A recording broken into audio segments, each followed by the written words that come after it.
A Bíblia diz que Nicodemos era mestre da lei. Nicodemos, ele era mestre, ele ensinava a Torá, a palavra de Deus. Nicodemos estava no culto todos os dias, estava no templo todos os dias, ensinava a Bíblia, a palavra de Deus para as pessoas, jejuava 2 vezes por semana, como costume dos fariseus, conhecia toda a Torá, era um religioso, se vestia como religioso, falava como religioso, mas ele não tinha ainda a experiência do novo nascimento. Ele ainda não tinha nascido de novo. E Jesus, quando chega para Nicodemos, diz: Nicodemos, necessário é vos nascer de novo. Então nós precisamos do novo nascimento. Nós precisamos mudar de vida. Não é apenas da nossa religiosidade, não é apenas ir à igreja, não é apenas ser batizado, não é apenas carregar a Bíblia debaixo do braço.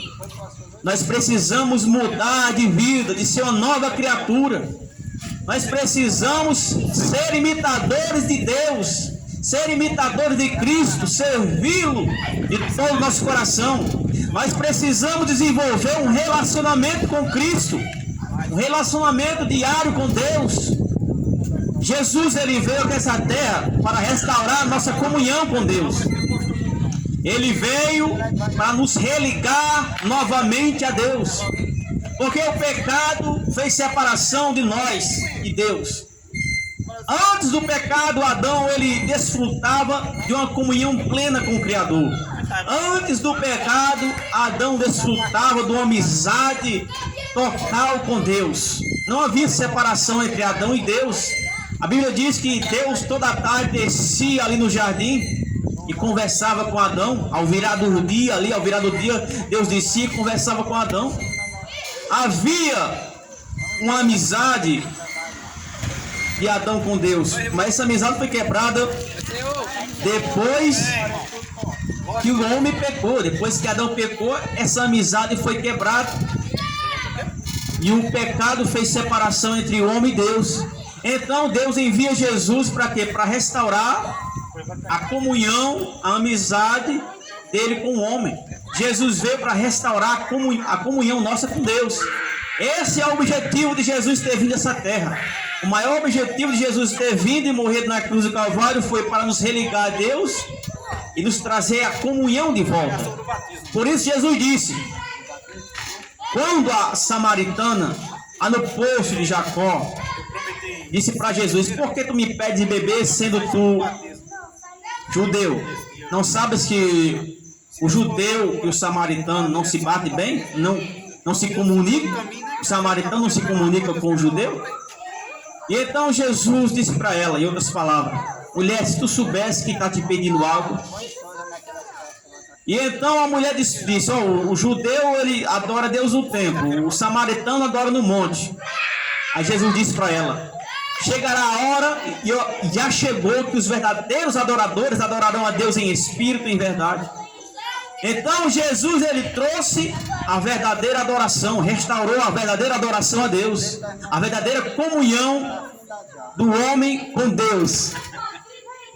E isso foi que Jesus veio fazer, ele restaurar a nossa comunhão com Deus.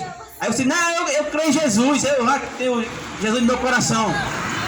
Você disse que tem Jesus no coração, mas você vive uma vida contrária ao que Jesus diz. Isso não é crer em Jesus. Crer em Jesus, os demônios também creem. Acreditar em Jesus, os demônios também creem, o diabo também crê. Isso não é novidade. Você acreditar: eu acredito que Jesus veio nessa terra, eu creio que Jesus morreu na cruz de Calvário. Não quer dizer nada, não quer dizer nada.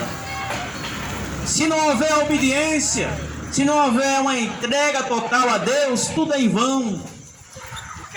Por isso que a Bíblia diz que naquele grande dia, muitos chegarão diante de Jesus e dirão: mas Senhor, eu não profetizei em teu nome, eu não fiz maravilha, eu não expulsei demônios. E Jesus dirá para aquelas pessoas: eu não conheço vocês. Por quê? Porque eles não tinham um relacionamento com Deus. Eles não viveram um relacionamento com Deus. E Deus chama você para mudar. É hora de mudar, é hora de se arrepender, é hora de nascer de novo, é hora de receber Jesus em sua vida, é hora de crer no Evangelho. Porque só existe duas alternativas: ou Deus ou o diabo, ou céu ou inferno. Não tem três alternativas, é duas. Ou você recebe a Cristo ou rejeita a Cristo. Ou você obedece a Cristo ou obedece a si próprio, a sua própria vontade, ao mundo. E Jesus chama você para mudar de vida. Jesus chama você para sair do mundo.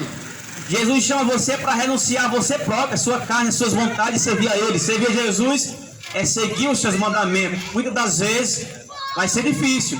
Você vai ter que renunciar à sua própria vontade para fazer a vontade dele. Jesus, quando estava aqui na terra, ele deu exemplo. Ele disse: não faça a minha vontade, mas a vontade daquele que me enviou.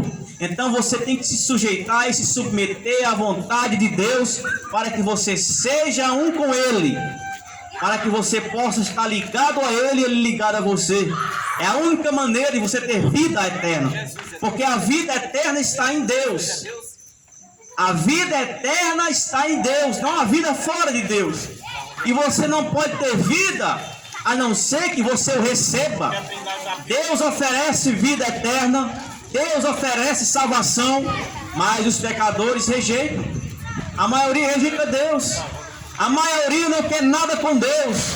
A maioria que diz que crê em Deus não vivem para Deus, não obedecem a Deus, não se entregam corpo e alma a Deus, vivem para seus próprios desejos, vivem de religião. Essa é a verdade. A maioria das pessoas. Se você chegar no Brasil, em todos os lugares, e perguntar quem crê em Deus, a maioria dos brasileiros vai dizer que crê em Deus. Se fosse lá no Islã, você vai achar pouco se crê em Deus, porque lá o Deus eles são outros. Se fosse lá no Japão, é difícil encontrar uma pessoa que crê em Deus no Japão. Mas aqui no Brasil, praticamente as pessoas creem em Deus, quase todo mundo. Mas creem intelectualmente. Creem com os seus intelectos, com os seus pensamentos. E isso não adianta de nada. Nós temos que crer com o coração. E quando eu creio em Deus verdadeiramente com a minha alma, então isso produz fruto. Eu começo a servi-lo, obedecê-lo, fazer a vontade dele, porque eu amo. Não com medo do inferno, ou não porque eu quero ir para o céu. Não, porque eu amo, simplesmente porque eu amo.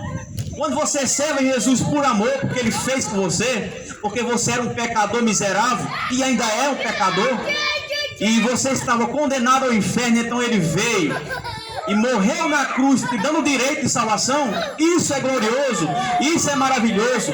Quando o amor de Deus invade o seu coração, quando você é tocado pelo amor de Cristo, então você começa a servir a Jesus por amor a Ele. Então ocorreu a salvação. Então é aí onde ocorreu o novo nascimento. Então aí quando você crê em Jesus, quando você serve agora a Ele por amor, não por causa de religiosidade, não porque o seu pai é crente, sua mãe é crente, você nasceu crente, não por causa de religião de pastor, não, porque você o ama, porque você ama Ele pelo que Ele fez por você, então você quer servi-lo, você não quer mais desagradá-lo, você quer seguir os passos dele por amor. Então isso é o novo nascimento, isso é ser cristão.